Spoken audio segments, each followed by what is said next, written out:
దేవాలయాలు, మసీదులు రోడ్లకు అడ్డంగా కాకుండా పక్కన నిర్మించి రోడ్డు ప్రమాదాలు జరగకుండా నివారించాలంటూ మీర్పేట్ సిపిఎం పార్టీ అధ్యక్షుడు కిషోర్ మీడియా ముఖంగా ప్రభుత్వాన్ని కోరారు.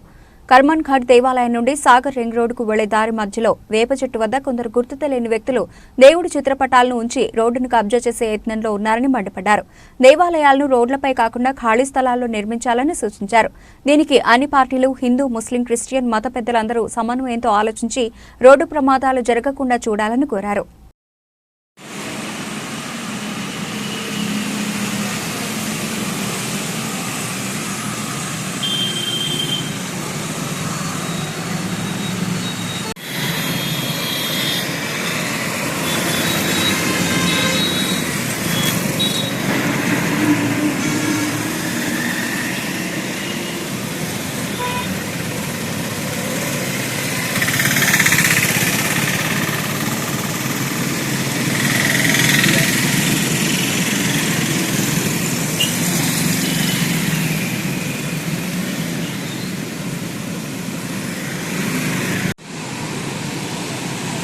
పట్టణ ప్రజలకి కిషోర్ మీర్పేటలో ఉంటాను. నేను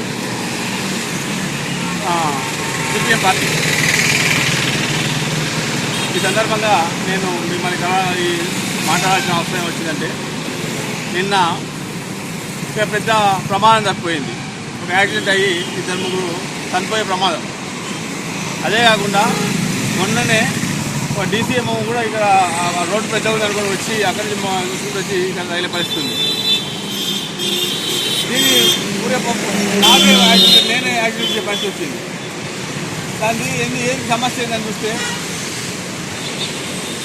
మన సంతోష మన ఓవైసీ ఆఫీస్ నుంచి వచ్చే రోడ్లో మధ్యలో అక్కడి నుంచి 60-70 ఫీట్లు ఉంటుంది అనుకుంటా. రోడ్డు పెద్దగా ఉంది. ఇక్కడికి వచ్చిన తర్వాత 30 ఫీట్లే దగ్గర చూపించుకుపోయింది ఒకటేసారి. సాయంత్రం పూట హెవీ రష్, ఇక్కడ హెవీ రష్ ఉంటుంది సాయంత్రం పూట. ఆ రష్లో అక్కడ నుంచి ఇంకో రోడ్డు ఉంది, అది కూడా ఇక్కడనే మళ్ళాలి, అది కూడా నెట్వర్క్ మళ్ళాలి. మళ్ళీ పరిస్థితుల్లో ఆ కింది వచ్చే వాళ్ళు, ఈ వాళ్ళు నేను ముందర వాళ్ళ పోటీలో ఓన్ చూసుకునే పరిస్థితి. దీనికి మూలం ఏదైనా ఆగి చూస్తే 60 ఫీట్ల రోడ్డు 30 ఫీట్ల రోడ్డు పడ్డది. దానికంటే కొంచెం ముందుగా ఉన్న రోడ్డు మీరు ఒకసారి చూస్తే ఎడ్జ్ కాల్కులేషన్ ఉంది, కట్ చేసుకోనికి వస్తుంది. ఎడ్జ్ మొత్తం ఇక్కడ చూడండి, ఎడ్జ్ మొత్తం చాలా ఎత్తుగా ఉంది. ఒకవేళ ఎవరైనా పొరపాటున అక్కడికి వచ్చిన మళ్ళీ కెమెరాకుండా మళ్ళీ చూస్తే ఆ కారు అదో కింద పడే పరిస్థితి. దేవుణ్ణి నమ్ముతున్నాను లేదా తర్వాత విషయం. హిందువులు, ముస్లింలు వాళ్ళు ఎవరైనా కావచ్చు, మసీదైనా కావచ్చు, లేకపోతే చర్చిలైనా కావచ్చు, ఇంకా దేవుళ్ళైనా కావచ్చు, దీని పేరు మీద పెద్ద రాజకీయాలు జరుగుతున్నాయి. చూడండి ఇక్కడ, అక్కడ చూడండి, ఇది కొత్తగా ఏర్పాటు అయింది.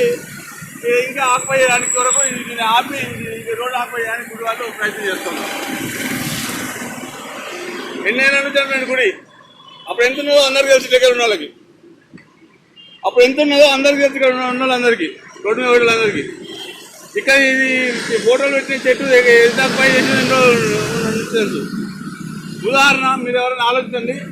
కోటిలో బస్ స్టాండ్ పక్కన ఒక చిన్న రాయి పెట్టి 4 చీరలు కట్టి ఒక ప్లేస్ ఉన్నది. ఆ ప్లేస్లో కోటిలో, ఇక్కడ కాదు కోటి సెంటర్లో, ఆ ప్లేస్లో ఇప్పుడు పెద్ద గుడి అయిపోయింది. మళ్ళీ ఇంకా చీరలు అంటే ప్రయత్నం చేస్తుంది. గుడి కావాలంటే లక్షలు కోట్లు డబ్బులు ఇచ్చే వాళ్ళు చాలా మంది ఉన్నారు. దేవుళ్ళ కొరకు 4-5 ఎకరాల తోడు కొనుక్కొని పెద్ద పెద్ద వెంచర్లలోనే కట్టవచ్చు, రోడ్లనే కట్టాల్సిన అవసరం ఉంది. నేను ఇంటికి వస్తున్నానని చెప్పేసి బీజేపీ వాళ్ళకి ఇన్ఫర్మేషన్ ఇచ్చాను ఆల్రెడీ. రండి నేను వస్తున్నాను అని చెప్పాను. ఎందుకంటే ఇది తీస్తుంటే ఇక మాట్లాడుతుంటే ముందుగా వచ్చి ఏ క్వశ్చన్ అడుగుతారు. కొడుగా మసీద్ కాడుకోరా, నువ్వు కమ్యూనిస్టుడు, ముందు మసీద్ కాడుకో, నా దానికి వచ్చినావు అంటాడు. వాడు మసీద్ కావచ్చు, వీడు కావచ్చు, వాళ్ళ మీద వీడి మీద వాడు వేసి ఓట్ల రాజకీయ కొరకు ఎంతమంది చచ్చిపోయినా సరే ఇది మతోన్మాదుల రాజకీయాలు. యాక్సిడెంట్ల నివారణ కొరకు నా ఆరాటం. గుళ్ళకు వ్యతిరేకంగా నా ఆరాటం కాదు. ఒకవేళ గుడిలు తీయొద్దు అనే ఏ శాస్త్రం ఉంటే పరిష్కారం కూడా ఉంటుంది. దానికి యజ్ఞం చేయండి, పెద్ద యజ్ఞం చేయండి. ఆ దేవుణ్ణి ఎట్లా తీయాలనేది పరిష్కారం ఉంటుంది. దాంట్లో మత గ్రంథం ఉన్నాయి. ఒక దగ్గరికి అపాయం లేకుండా రాయుడు లేకుండా ఇప్పుడు కొత్త రాయండి, కొత్త చూపిస్తుంది. దానివల్ల జనానికి లాభం చేయండి. ఈ వీడియో మీకు నచ్చితే లైక్ చేయండి, షేర్ చేయండి, మా ఛానల్ని సబ్స్క్రైబ్ చేయండి.